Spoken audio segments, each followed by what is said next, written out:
Pour cette rencontre très attendue entre la Côte d'Ivoire et la RDC, la première mi-temps fut marquée par une forte tension.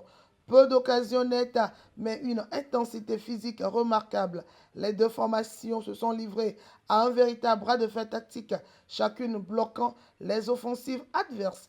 Mais le match bascule dès la reprise à la 47e minute. Bruno Avotor ouvre le score pour la RDC, signant là son sixième but dans le tournoi. La réaction ivoirienne ne se fait pas attendre.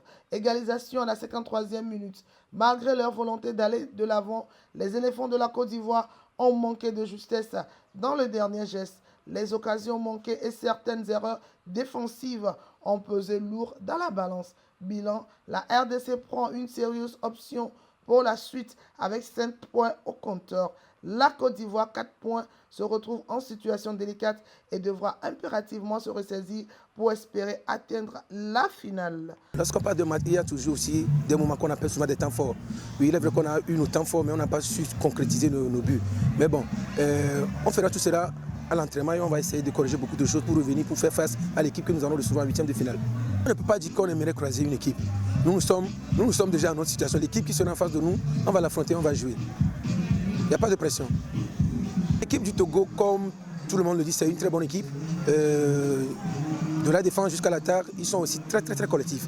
Et il y a aussi des joueurs là-bas, bon, que moi personnellement j'ai tellement connu depuis que j'étais un peu dans mes carrières. Mais il n'y a pas de souci. Nous aussi, on est confiants.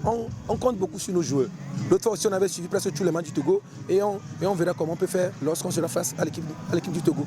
Il faudra tirer des leçons de cette rencontre. Rien n'est encore joué, mais il faut montrer un autre visage pour rester dans la course.